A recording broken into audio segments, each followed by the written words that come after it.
est au cœur de débats vifs depuis longtemps. Pour ma génération, elle représente à la fois la promesse très concrète d'une absence de guerre sur le sol européen et le passage à l'échelle mondiale pour les défis de notre temps, qu'ils soient sociaux, environnementaux, économiques ou démocratiques. Ces débats se sont cristallisés il y a 20 ans dans la campagne pour ou contre les critères de Maastricht. Ils s'affrontaient déjà dans des clivages qui traversaient et qui traversent largement les courants politiques d'ailleurs et qui se mélangent. Une culture centralisatrice et une culture de subsidiarité, une culture libérale et financière et une culture humaniste, une culture souverainiste et une culture européenne, une culture de compétition et une culture de solidarité. Ces débats nous ont mobilisés à nouveau en 2005 lors des votes ou des référendums, selon les pays, du traité de la Constitution européenne. Et depuis 5 ans, ils n'ont plus quitté la scène publique. Les milliards de dépenses pour le sauvetage des banques depuis 2008 ont contribué à catalyser une crise de la dette publique qui était inexorable.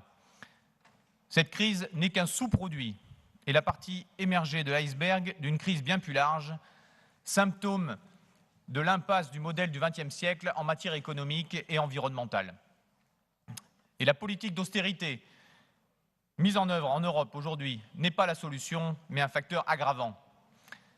Alors, dans ces débats, tous partis confondus, ou presque, par facilité, par intérêt politicien ou par conviction, l'Europe apparaît aujourd'hui plus souvent comme un amplificateur de crise plutôt que comme un apporteur de solutions. Aujourd'hui, mes chers collègues, notre Assemblée a l'occasion d'installer l'Europe dans la vie quotidienne des habitants de Rhône-Alpes. Ne blâmons plus la bureaucratie.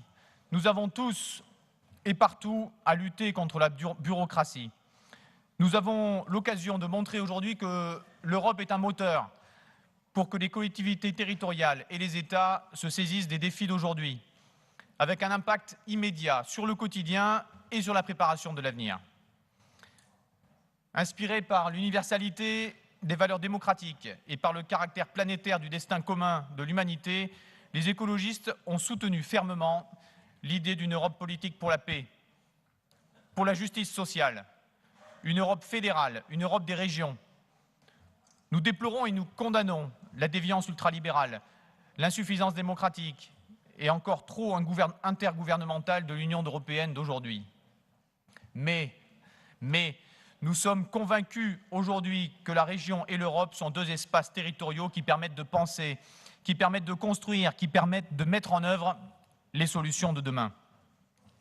Avec la stratégie régionale des fonds, de gestion des fonds européens, nous mettrons et nous faisons le choix clair de mettre en avant cette avancée majeure que constitue la régionalisation des fonds européens. Certes, l'Europe conserve sa rhétorique de croissance et de compétitivité, mais elle offre également un espace qui permet de les transformer en développement et en coopération. À nous de nous en saisir, de faire en sorte, à l'heure des métropoles reines, de promouvoir l'ensemble des territoires, leur coopération et leur développement de façon équilibrée. D'ailleurs, nous ne partons pas de rien, car après les discussions avec la préfecture de région, la méthode d'appréciation du développement durable proposée par la région Rhône-Alpes est déjà utilisée dans la gestion des fonds européens en Rhône-Alpes.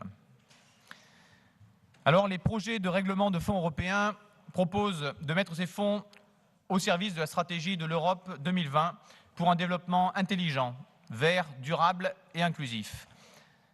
L'accent est mis à la fois sur la transition énergétique et sur la création d'emplois et la réduction de la pauvreté. Car ce sont les solutions efficaces sur ces 3 champs qui constitueront et qui construiront une société durable permettant à chaque femme et à chaque homme une vie digne et intense. Pour cela, Monsieur le Président à l'économie, le vice-président à l'économie l'a souligné, il y a un prérequis.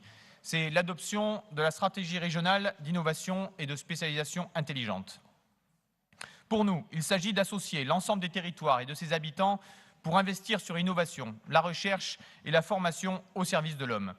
Il s'agit également d'être une région ouverte à l'innovation sociale en élaborant des réponses nouvelles à des besoins nouveaux ou mal satisfaits dans des conditions actuelles du marché et des politiques sociales et en impliquant la participation et la coopération des acteurs concernés, notamment les usagers, comme a su le faire par exemple le Land du Bade-Württemberg.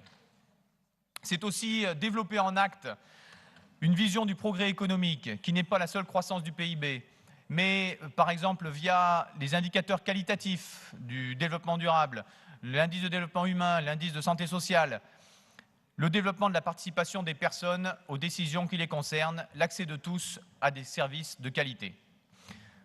L'innovation technologique a plus de 100 ans et elle est au centre depuis cette époque de toutes les attentions. Repérage, valorisation, formation des acteurs, création de structures privées ou de structures publiques, politique fiscale, rien n'a été négligé pour la favoriser. Par contraste, l'innovation sociale est une pratique à la fois très ancienne mais très récente, au sens où ce n'est que depuis quelques années que l'on recommence à repérer son intérêt.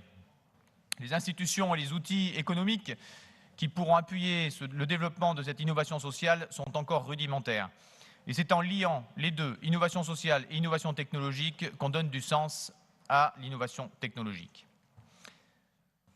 Tout le monde le dit, il y a urgence, mais il y a aussi une exigence politique. C'est le temps, l'énergie et l'argent de nos concitoyens que nous mobilisons dans toute intervention publique. Il faut qu'ils y trouvent leur compte, il faut qu'ils s'y retrouvent en termes de bien commun. Alors, nous aurons des amendements sur le vote du schéma de la stratégie régionale de l'innovation en Assemblée et comme prérequis, donc en avance par rapport au programme opérationnel, sur l'innovation sociale, sur les usages du numérique qui nous semblent fondamentaux pour l'avenir de la citoyenneté numérique. Mais le message que nous voulons porter dans cette Assemblée, c'est que nous pouvons nous appuyer sur cette Europe-là. Nous pouvons montrer concrètement qu'elle se saisit des enjeux agricoles, de développement rural, des besoins sociaux, des compétences nécessaires pour construire demain, qu'elle a pour priorité la transition énergétique et qu'elle contribue, dans une démarche qui part des territoires, à faire avancer l'ensemble de ces territoires. C'est sur cette coopération européenne-là et sur les partenariats interrégionaux transfrontaliers que nous devons nous appuyer pour faire avancer l'idée d'une Europe qui luttera également contre la finance et sortira de l'austérité. La vision européenne des défis sociétaux, environnementaux et économiques répond aux préoccupations actuelles de changement climatique et d'économie de la transition. Elle est en avance, disons-le, sur bien des aspects par rapport aux États. Cela n'amoindrit ni nos critiques ni nos combats. Mais à nouveau, je le redis, nous faisons le choix résolu d'insister sur les convergences entre les priorités européennes et la vision écologiste et de pratiquer avec nos concitoyens cette Europe-là. Faire ensemble ce que nous pouvons de plus en plus difficilement faire seuls au niveau national. Merci. Merci, M. Piolle. Pour le groupe Front National, M. Boudot.